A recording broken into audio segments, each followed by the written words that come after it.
Yo, what up? Good morning. Good morning, good morning. Happy motherfucking Wednesday. I'm happy to be here. Um, what up, Azor? Go Birds. We playing tomorrow. We playing the Vikings. We back at home tomorrow. I'm hype. Let's get into this music. Oh, wait. I gotta open a whole joint, right? Alright, there we go. I'm playing a song with a little bit of sentiment in it today. Cause I feel sentimental. Get your coffees ready. Get your waters, get your smokes. Yo, I got coffee today. Look at this shit. I got cold brew. Wrap your arms so tightly around me and tell me you'll do anything for me. Put me in a bed, put me in a bed. Wrap me up so tight and tell me everything will be alright. You put me in a bed, throw me in a bed. I run to you when life is just too much. I trust you with all of my secret stuff. When it gets deep and no one else around, you pick me up and take Good morning, good morning. I see people showing up. How y'all doing? So tightly around me and tell me you'll do anything for me. Put me in a bed, put me in a bed. Wrap me up so tight and tell me everything will be alright. You put me in a bed, throw me in a bed. It's times like these I can't stand on my own. Where you are is where I will make my home. I run away and you are my escape. And if I stay with you, you'll keep me safe. Wrap your arms so tightly around me and tell me you'll do anything for me. Put me in a bed, put me in a bed. Wrap me up so tight and tell me everything will be alright. You put me in a bed, throw me in a bed. Wrap your arms so tightly around me and tell me you'll do anything for me. Put me in a bed, put me in a bed. Wrap me up so tight and tell me everything will be alright. You put me in a bed, throw me in a bed.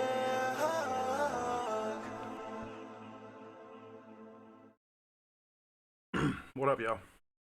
I paid $20 for a fucking hot cocoa so I could get this cup when I went to the game last year. Um, it's good to be here. Good to be seen. I hope y'all good. Let me get it off. On the right foot. Oh shit! Look at that. You can see my mic right there. Let me show y'all how the setup is, man. All right. So sitting here, got a green screen. If I lift it up, that's the rest of my space. This is a microphone right above my head, so you can hear me like that. I have the Elgato going into my computer, going down there into the Xbox. That's my TV in front of me. That's the ring light. And this is my interface, which is allowing me to plug this fucking mic into my computer. And there you have it. Um, all right, man. Let me get into it. First off, I ain't got no kids, man. What the fuck is wrong with kids? For y'all out there with kids, man, please tell me what is wrong with kids. Um, for, all right. So that song I just played, right? I love that song. That song. When I first made it, I was like, this is weak. Like, this is not like, this ain't tough. I wanted something to be a little tough, you know? But the more and more I listened to it, I was like, damn, this is how I feel. And then I showed it to a couple of people, and one person in particular, shout out to the homie Ron. He was like, "Yo, this shit is one of the best shits I ever heard. Like, this shit is super fire. Can you play it again? Play it again." And he made me play that shit like 5 or 6 times while we were sitting down together. So he really made me appreciate that song. But basically, I made that song in May of 2020, right when the pandemic dropped, and I was sitting at home with the young boys all day, all night type shit, And I was waking them up in the morning, and they didn't know what a bear hug was. So the song is kind of about them and for them, and like an explanation of what a bear hug is. So that's what the song is about. But anyway, on the other side of things, talking about those same kids, I want to ask, what the hell is wrong with kids, bro?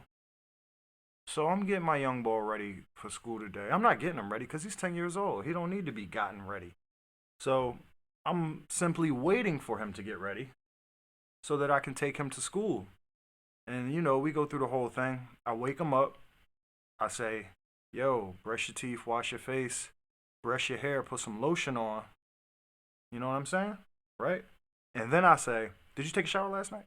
And he go, I don't know. So immediately I'm like, the fuck you mean you don't know? It was just literally like 8 hours ago. Did you take a shower last night? He says, I don't know. So I'm like,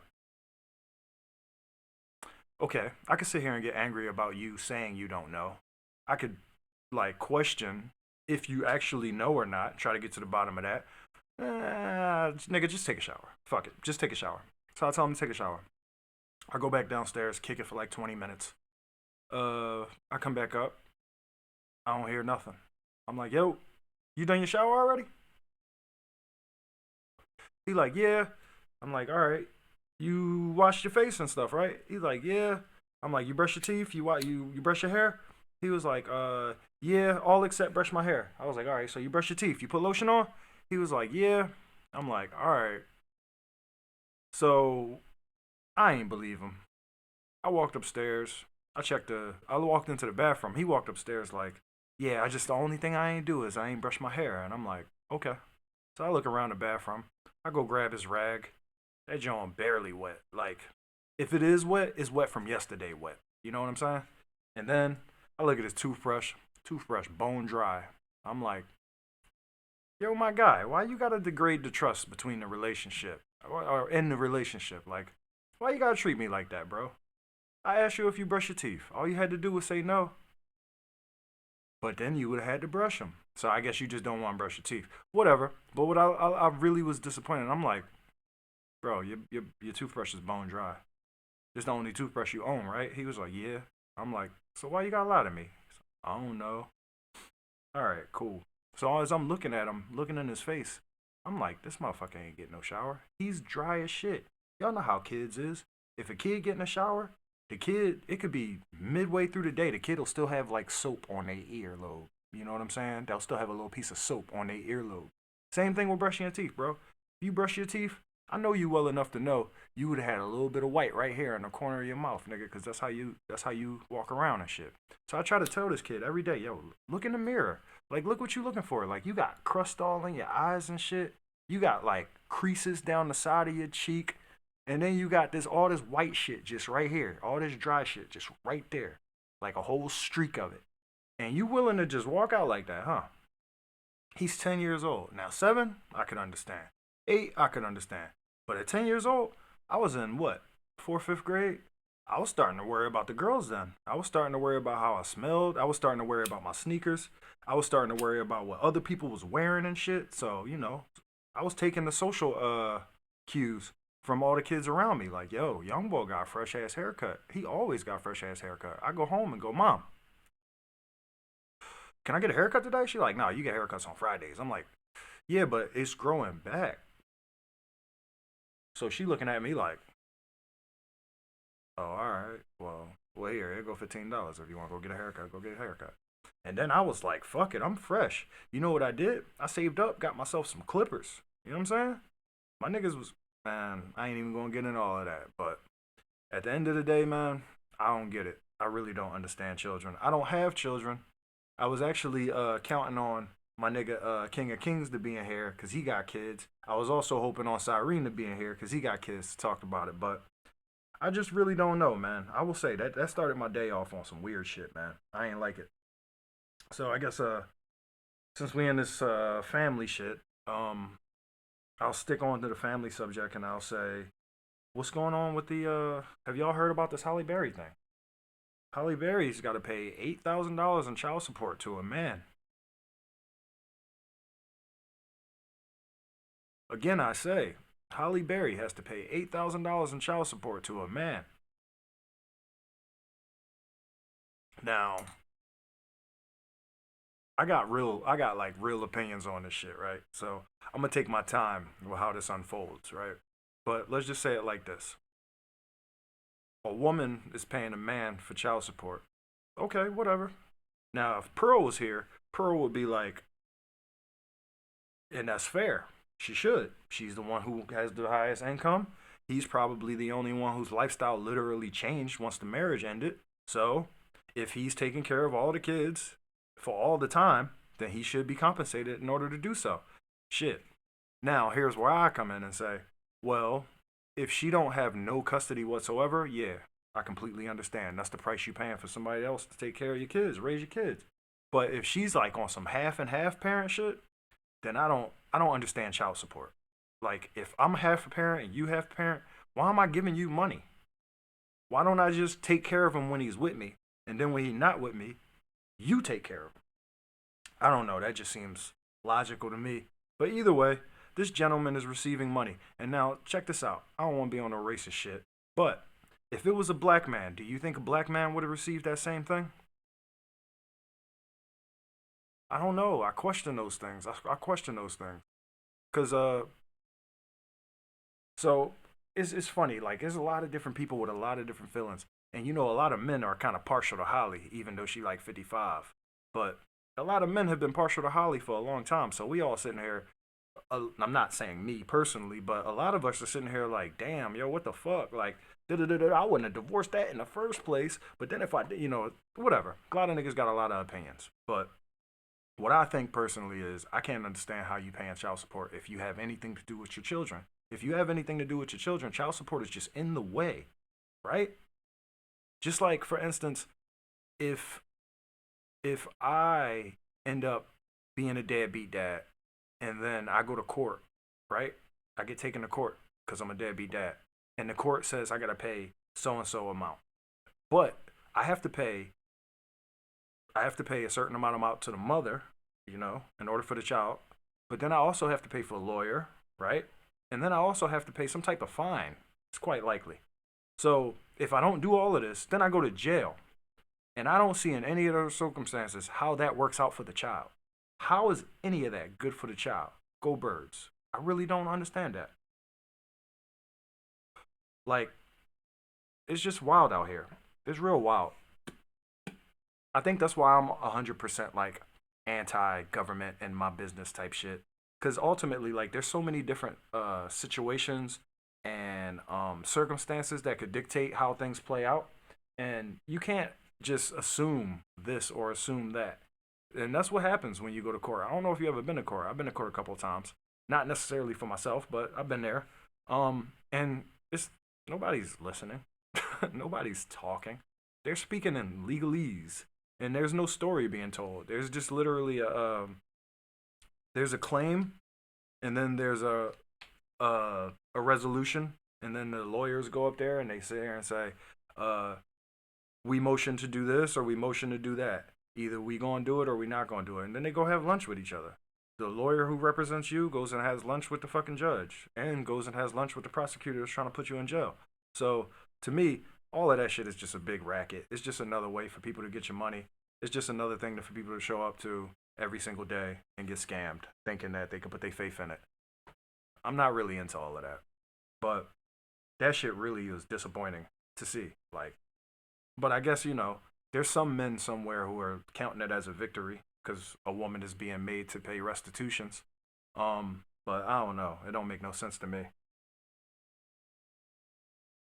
Now, since it seems like it's a kind of a quiet tone in this, John, I'm gonna go ahead and take my time and just do things at my pace. So, I did want to use that to transition straight over to the Kevin Porter Jr. thing because I came across an article earlier that I wanted to read. By the way, I am drinking coffee, so I am wired. Wired. Um, but first, I'm gonna talk about my Philly sports. Uh, so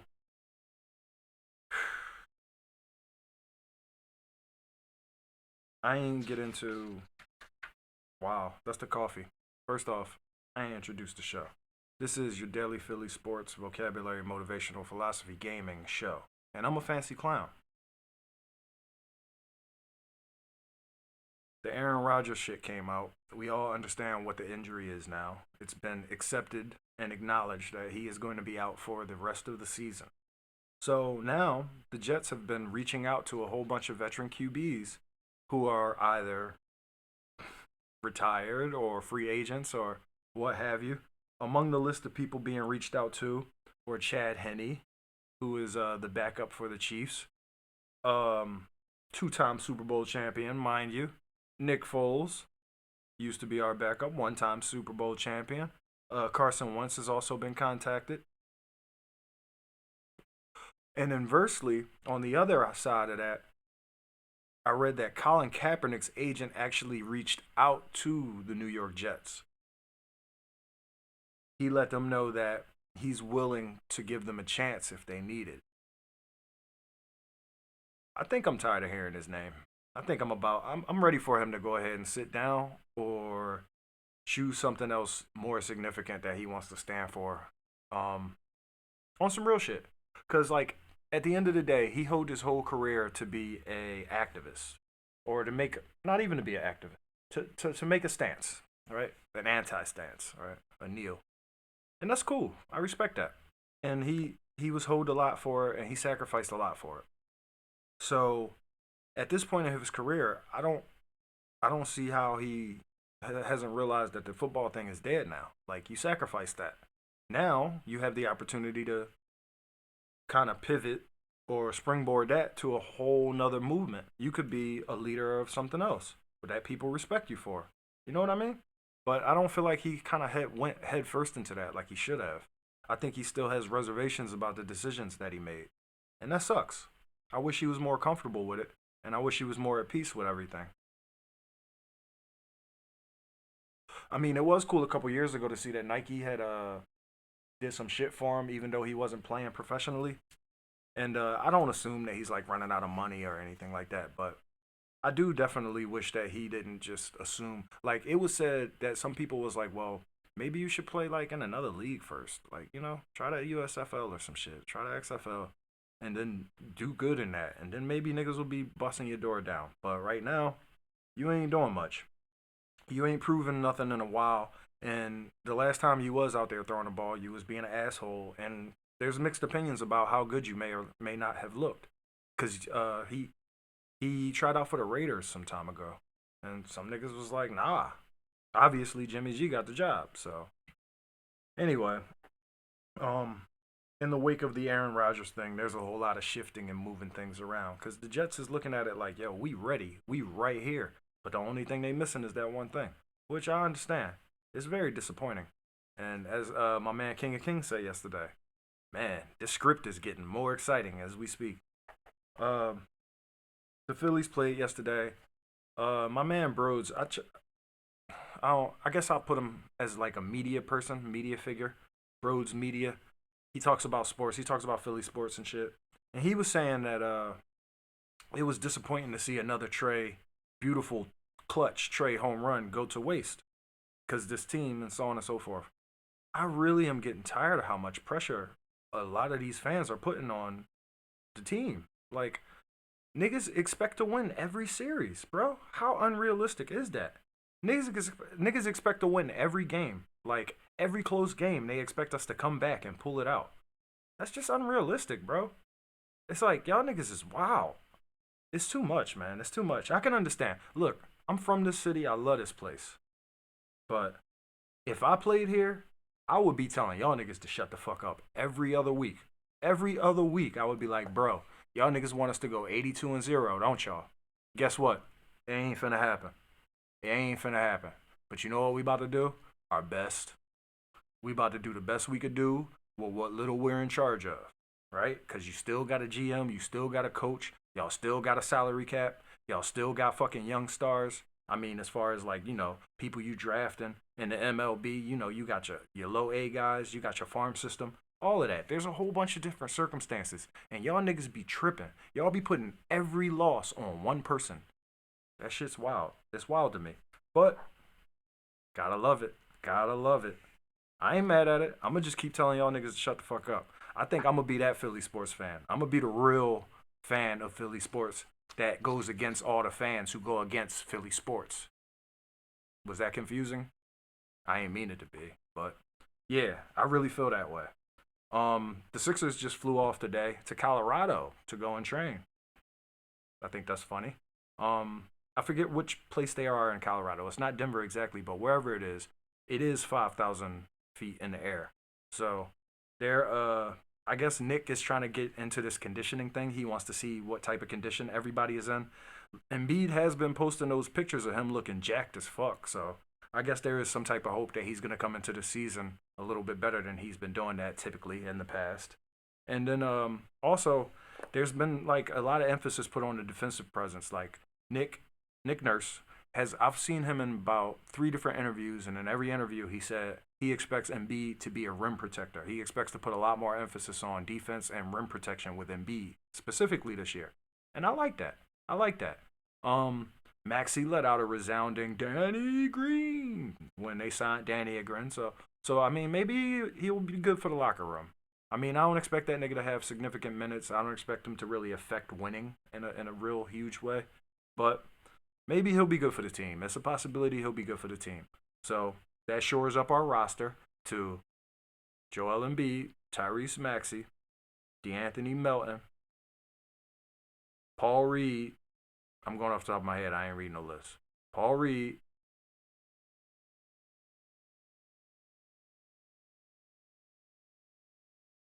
Okay. Toby. That's a starting lineup. That's it. That's all I know of. That's literally all I fucking know of. Jaden Springer. Yeah. So I guess there's not many more moves to be made before the season starts, which I'm concerned. I don't know about you niggas. Because if it ain't no James Harden starting, then I don't know what this team is going to really look like. Because Maxey is not a facilitator. That boy is a scorer. He's a point guard, but he's a score first point guard. Or undersized shooting guard, however you want to look at it. But Nick Nurse was saying that Paul Reed is on the shooting program and he's been showing a lot of promise.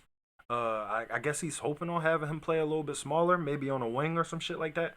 He's saying that he fully expects to have Embiid and Paul sharing the floor at times, which Doc never did.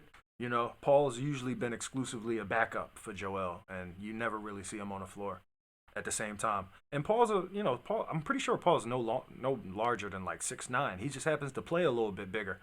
So I didn't really love him at the five. So it would be good to see if they can develop a little bit more wing presence in my guy's game. I would love that. I would really appreciate that. Yo, man, this coffee is crazy. This shit tastes like chocolate milk, and it's dangerous. I usually don't. I usually do black coffee because it's like the black coffee. It's bitter. You know you're drinking it for a reason. You know, like, nah, I don't like this shit, but I need the energy. This shit right here, I could just sip this all day if it didn't give me energy. So that's dangerous because this will probably be my second cup. I know I refilled this cup twice. Yeah. So I'm going to chill out after this cup because this is a lot. I don't usually do this coffee thing.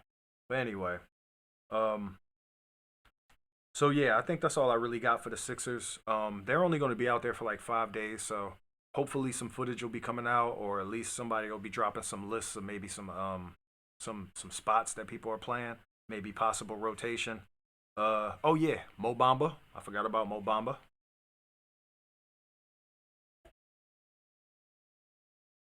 What'd you say? Gotta say I going my man's. What's up, man? How you doing, bro? I'm happy to see you. You missed my story about my lion ass young boy. Gotta say you going my man's.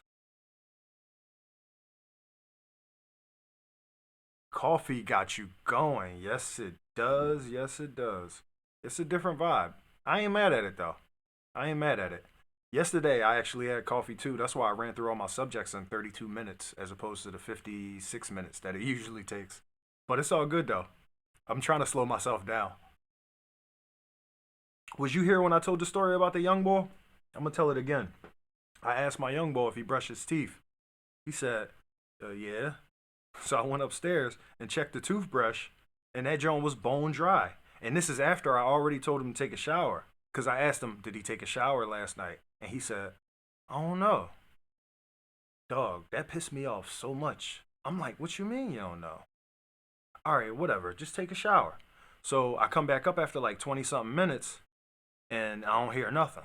So I'm like, yo, you dressed? Yeah, almost. I just got to put my shoes on. All right. You brush your teeth? Yeah.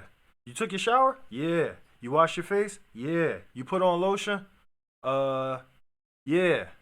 Okay. You brushed your hair? Oh, that's the only thing I ain't do. I ain't brush my hair. So I come upstairs. I check the toothbrush. Toothbrush bone dry. Right? Toothbrush bone dry. I ain't even bothered with the lotion and all of that shit. I was just like, yo, bring the lotion down when you come down. And then I looked at his face. Bro, kids, when kids take showers, man, they be having like fucking soap all up on their earlobes still. Like it be evidence that they took a shower. They still be wet in certain places. My man was bone dry. He ain't take no shower. So why kids be fucking lying? When I pointed out to him that his toothbrush was dry, first thing I said was, why you gotta lie to me, man? Why you gotta degrade the quality of our relationship, bro? Why you gotta fuck up the trust? He said, I don't know. I don't understand that at all. I told that story earlier, and ain't nobody I know with kids was here, so I was like, damn, I ain't had nobody to get no feedback from. But what's up with kids, man? That shit don't make no sense to me, bro. Yeah, I understand laziness, but like, damn, you gotta lie to me about it though. That's like, I ain't stupid, bro. Yeah, we gotta be on a top. At 10 years old, we gotta be on a top about a shower and brushing their teeth and shit. That shit crazy. That shit crazy. I was too, nigga. I used to go in the bathroom and turn the shower on and stand right there, in like not in the shower. I would stand right there, draw the curtain and everything, and then just turn the shower off and walk out of that bitch. I know, I know. Thing was though, if my dad was like, "Yo, did you take a shower?" I ain't had a heart to lie to that nigga face, bro. I didn't. So I think that's where I take offense at. I think that's where I take offense because I ain't had a heart to lie to that nigga face like that. Yeah, that's true. That's true. And I'm not this man's dad. That's absolutely true. It's like I don't know. It still hurts though, man. It hurts to be lied to, especially somebody you trust. Like, yeah, yeah. But I be catching his ass like every time. I don't know why he think that.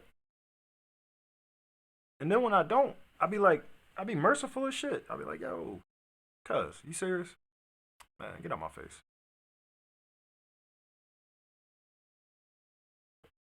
Yeah, yeah. Did you, your kid? So Anthony particularly, right? He about that age now, right? Where he want to get cute for the girls and shit. But like when he was 10, when he was 10, did he still want to be a dirty young boy? Was he still lying to you? Did he lie to you about taking showers and brushing his teeth and shit? Did he ever lie to you about taking his medicine? Nah, I'm sure you ain't gotta tell him to shower now, cause he trying to get the girls.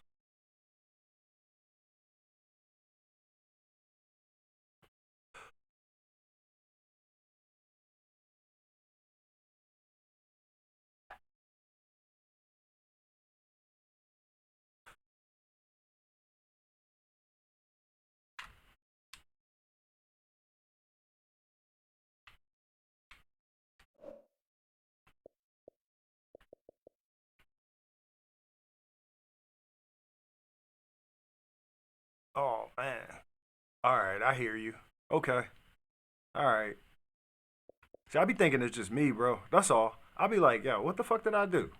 It was me. What I do? That's all. I just be wanting to know. I appreciate you. Thanks for sharing, man. Cause that shit is bothersome. It really is. It's discouraging to say the least. Hey, since we still on sports, I want to show y'all this swing. I saw the best swing I ever fucking saw yesterday, and it wasn't on our team, bro. It was Ronald Acuna Jr., the Venezuelan Villain. There you go. Let's call him a villain because he plays for the Braves. All right, let me find this fucking clip. My man hit the nicest. Here it is. All right, this was the first one. This is where I saw it the first, and I was like, look at that nigga balance. That ball was crushed. No shit. Shut the fuck up. Michael Harris breaks for. Yeah, that's too much noise. All right. He can stop and walk. It's just silent. It ain't no fucking options. Oh, I can do it here. Sorry about that, y'all.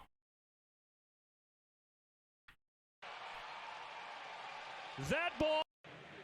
Michael Harris breaks for that second, balance, and he can bro. stop and walk. And I think that was the rest of second pitch of the at bat, and he fouled the first one off. That ball They go a better was angle of that shit.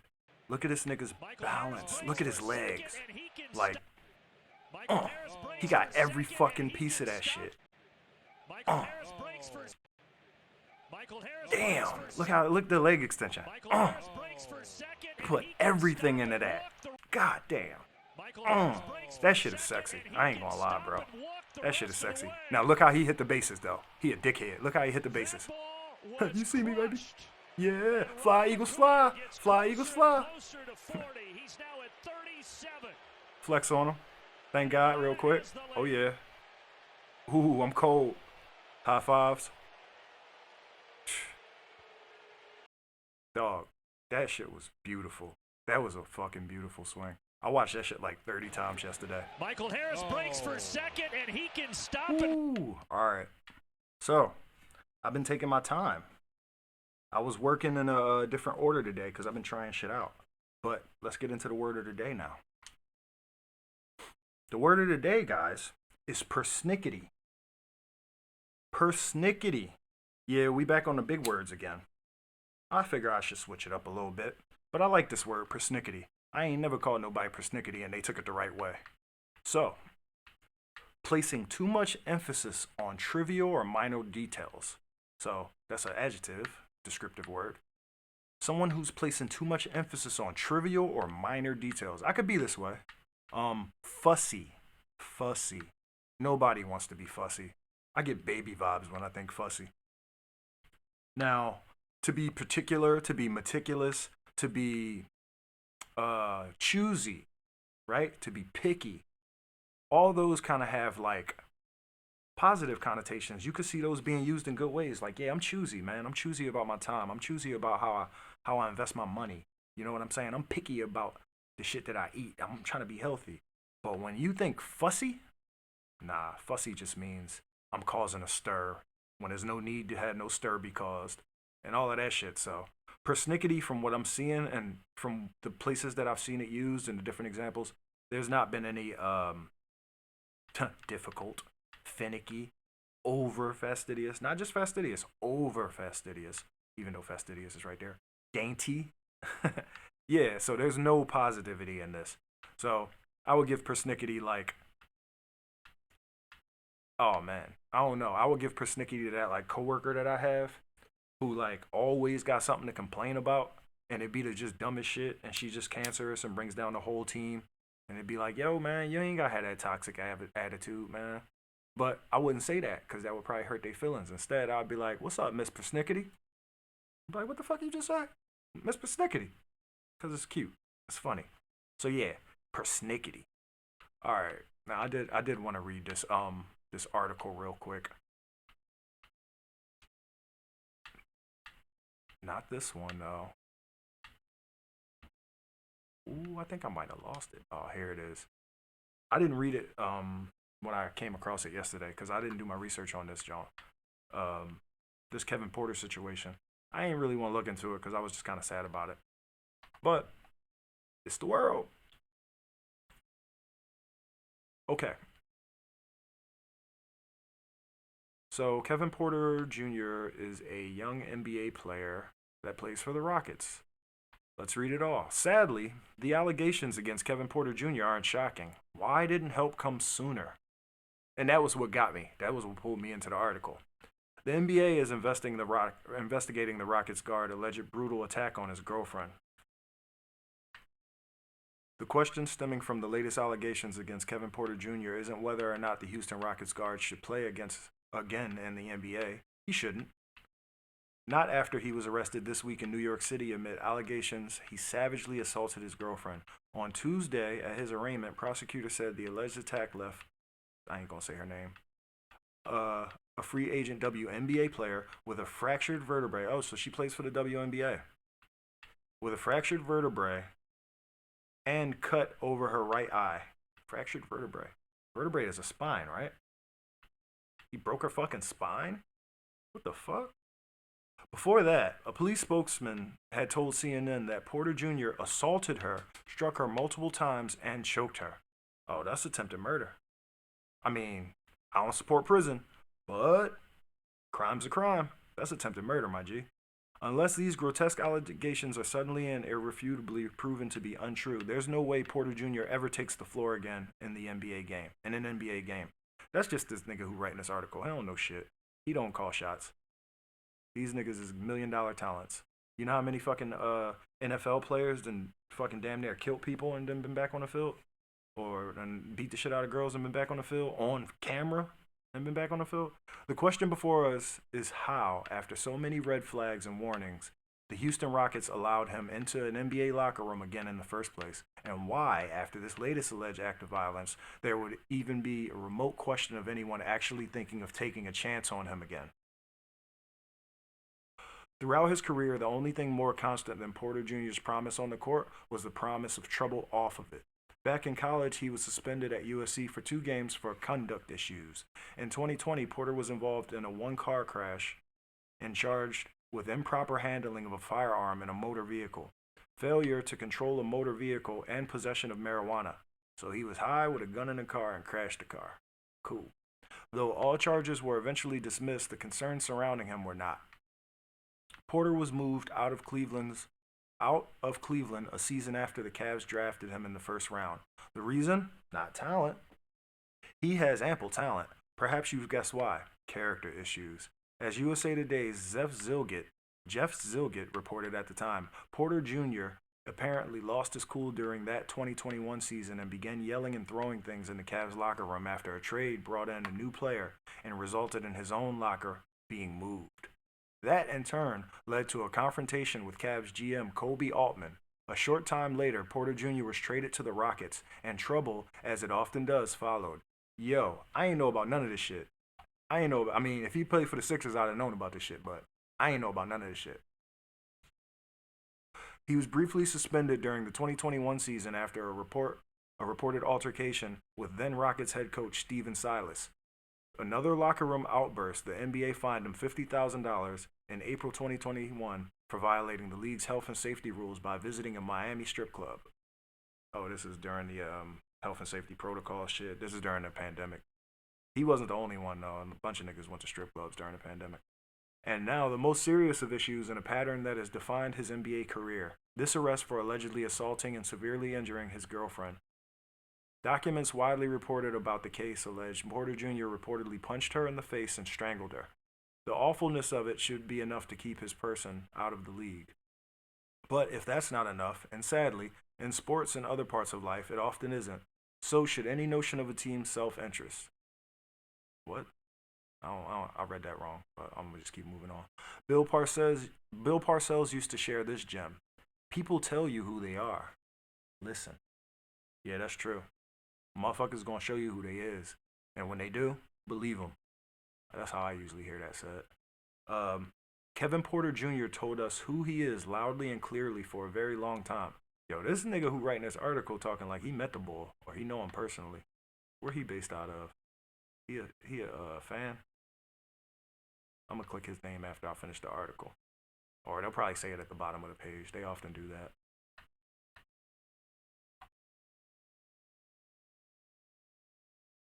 Kevin Porter Jr. has told us who he is loudly and clearly for a very long time, and this latest turn screams it aloud. He is a troubled young man who is out of control, destructive to himself and those around him, unworthy of a spot in the NBA and not even worth, as if this should matter, whatever high level of talent he possesses that has bought him way too many extra chances in the league. The Rockets should have known better. Last October, they offered him a 4-year, $82.5 million extension with with built-in safeguards against this very scenario. Only the first year of the contract was guaranteed. If they waive him before opening night, the Rockets will only owe him $3 million beyond this season. They structured it this way because they undoubtedly knew there was a chance the off-court issues would become impossible to look past, and Porter proved them right. Now, less than a year after signing that deal, he's been charged with felony assault and strangulation. Their statement on the matter: we are in the process of gathering information surrounding the matter involving Kevin Porter Jr. We have no further comment at this time. No, that's not good enough. There was already enough information about Kevin Porter Jr. before they allegedly attacked his girlfriend to know the risk of having him around. Forget whether or not he should play again in the NBA. He should not. That's clear. Hopefully, decision makers in the league will go a step further. Yeah, see, this guy knows he's not a decision maker. And have the same smarts, decency, and common sense to do what Altman did. Understand that some talent isn't worth the trouble if that trouble keeps on coming. Sometimes you have to simply cut ties. People tell you who they are, even the talented ones. It's time those in the NBA, should there be any with similar thinking to those in the Rockets front office, finally start listening. And then acting appropriately before the obvious and awful forces your hands. Alright, that nigga was fucking mad as hell, bro. I mean, it's a serious issue, definitely, but that boy who wrote that shit is definitely slanted. He did not just report the facts. He definitely had some opinions in there. Bill Ryder, who are you? He probably from Houston. I'm trying to see. Bill Ryder began his career as a newspaper journalist before becoming a national columnist at CBS Sports. He currently hosts a national CBS Sports radio show from New York City. Yeah, radio. All right, sports guys always have opinions. That's what they do. E.T. called Ryder, then you, the host writer block. Bill's covered NBA, MLB, college football. He lives in Los Angeles with his wife and 2 children. Nah, they didn't say nothing about why he's so angry. Okay. But yeah, man, that's troubling. I will say that. And the fact that she plays for the WNBA, I guess that shouldn't matter, but I think it does matter because the NBA has an obligation to protect her, I think, just as much as they have to protect him or protect him from himself, however you want to look at it. So, yeah, I mean, I guess pray for ball. I don't know how this shit gonna play out. He definitely, I don't think he's gonna like fuck his whole career over this. Like, I don't think his shit's done. I think he got more chances. Niggas be troublesome. He might have to go play somewhere else for a second, but I don't know. I don't think he's completely done. Maybe they'll suspend him for like a year. Maybe make him go play under like the NBL or some shit. But yeah, that's some shit right there. It is sort of depressing.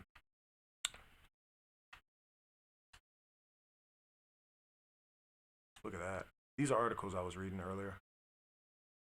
I may or may not end up sharing them. Who knows? And I will read this shit because I learned something. I learned something today. I learned that over 2/3 of millionaires are self-made. Did you know that shit? I didn't know that shit. I thought everybody was inheriting their bread. I'm serious. It says recent studies have shown that the notion that most millionaires are born with wealth is a myth. Alright, 2019, that's a long ass time ago. But according to this 2019 study by WealthX, they said 2/3 of millionaires are self-made. Dave Ramsey, I fuck with him. I read a couple of his books. What they say. Personal finance expert and founder of Ramsey Solution also found that the majority of millionaires, 79%, did not receive an inheritance from parents or other family members. Okay, that's what's up. So what happened? The millionaires in Ramsey's survey didn't necessarily hold senior leadership roles. Only 31% of self-made millionaires averaged $100,000 per year over the course of their careers. Oh man, y'all used to. I thought about smelling that man armpits, bro, but I ain't want to put myself through that. I ain't want to have to smell him. But I thought about it. I was like, damn, I'm gonna have to be sniffing my boy just to make sure he took a shower. Nah, it's cool though. I'm gonna just have to I'm gonna just have to pop that door open when he in the shower and catch his ass and be like, "You jump in the tub, nigga." Something like that. It's cool. He gonna get it. We gonna figure it out. Although 93% of millionaires said they worked hard, the key to their success was not just hard work. They also made smart financial decisions. More than 94% of respondents disclosed that they live within their means, while nearly three-quarters have never carried a credit card balance throughout their lives. Ooh, that's crazy because I thought that leveraging credit was the means to a lot of people's financial success, but I also heard that that was a fucking trap. Uh, the Ramsey survey also found that 80% of millionaires have a 401k account. This is a significant statistic that speaks volumes about the effectiveness of these retirement savings plans. Self-made millionaires are more than just lucky. They possess a certain set of personality traits that have played a major role in their financial success. Living on less than they earn, avoiding high-interest credit card debt, spending $200 or less each month at restaurants. Wait a minute. $200 or less each month at restaurants. I used to do that probably like twice a week. Yeah, that's crazy. And using coupons are ways that these millionaires have achieved their financial goals. The path to becoming a millionaire isn't an easy one. It takes time, patience, and persistence. The average millionaire worked, saved, and invested for 28 years before hitting a coveted $1 million mark. You hear that? The average millionaire worked, saved, and invested for 28 years before hitting the coveted $1 million mark. Many of them didn't achieve this milestone until around the age of 49. Wow. These is facts right here. I love these facts. I love facts. Okay, building a diversified long-term portfolio is critical to any wealth building plan. Thanks to changes in federal law, investors have a new tool at their disposal that has minted many of the world's billionaires. Startup investing. Platforms like, see, now it's starting to look like a fucking commercial right now. Platforms like Start Engine allows anyone to invest in high-growth startups alongside some of the top venture capitalists in the world, like Bill Gates, Andreessen Horowitz, and more. This includes investing in Start Engine itself, which boasts Kevin O'Leary as an investor and spokesperson. What the fuck? That was weird. Did they just stop the? I think they just stopped the article and like jumped into some other shit. That shit was weird. That shit was very weird. Anyway, we had like a fucking hour.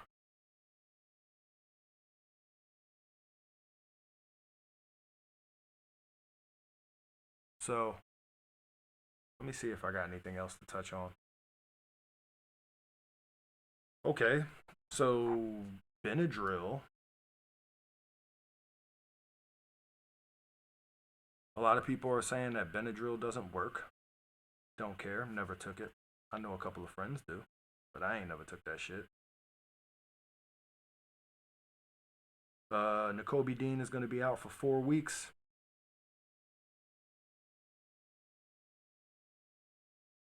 And I think that's about it. I can get into these quotes. All right. Well, I want to say thanks for showing up, as I usually do. I'm trying to get better step by step every day. So hopefully we are getting there. And I don't expect it to be soon, but I do expect it to be. So let's get into these quotes real quick. I'm going to read like 3 of these Johns, maybe even 4. Tell me what's your favorite. The world turns aside to let any man pass who knows where he is going. That was Epictetus. So I got a whole bunch of these Epictetus Jones. That one is pretty dreamy. Like that one is like ideal, I think. I don't necessarily believe it 100%. I want to believe it, but I do know that there is a study that I read that people who are the least affected by violent crimes or least likely to be targeted by violent crimes are people who look like they have somewhere to go or are moving at like a rhythmic pace, like slightly ahead of your average person. Because when people see them and see like they got business or see like they got somewhere to go or some shit like that, they're just less likely to be targeted for some reason. Criminals don't fuck with them. So I read that a long time ago. So I guess this quote kind of sits with that information. Let's go to another one. Epictetus was the guy who said, women can't live with them, can't live without them. No. Erasmus said that. I'm sorry. Epictetus was the guy who said, we have 2 ears and 1 mouth so that we can listen twice as much as we speak. Y'all could take that one. That's an easy one to remember. And then he also said, if you want to improve, be content with the thought of... No, sorry. If you want to improve, be content to be thought foolish and stupid. That one kind of relates to the whole first Indian over the hill thing. Like, that's the one who's going to get shot with all the arrows. That's what Hov said, right? But, yeah, if you're going to want to improve, if you want to improve in any way, then be content to be thought of as stupid and foolish. It's ugly, but it's the truth. And then the last one that I got for y'all before I get out of here and wish y'all a wonderful day. Be careful. Now, this one is the most important one. I always try to keep the most important one for the end. Be careful to leave your sons well instructed. Even more so than to leave them rich. The hopes of the instructed are far better than the wealth of the ignorant. The hopes of the instructed are better, far better than the wealth of the ignorant. So be careful to leave your sons well instructed. Don't worry about leaving them wealthy.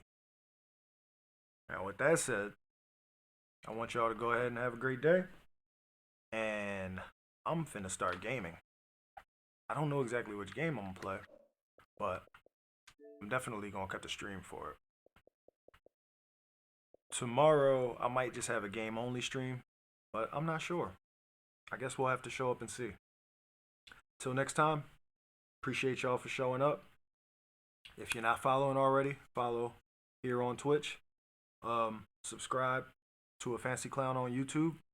Go and check out the TRN podcast on Apple, Spotify, or any other digital streaming platforms. And if you enjoy this stuff here, go join the Fancy Clown Discord. Because I make announcements there, and sometimes I'll be doing impromptu streaming there as well. And thanks for showing up. Till next time. Peace be.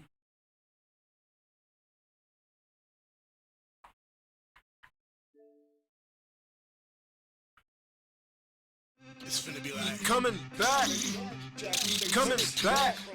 whole city flat, about a Nino running back, coming back, he coming back, whole city flat, about a Nino running back, he comes back, he coming back, whole field flat, about a Nino running back, no running back, hit you like a thunder clap, grab you like a heart attack. Believe me, you ain't wanting that. The streets, he put you under that. You hate his grace, so love his wrath. Made mistakes, no taking back. Saved by faith through grace and fact.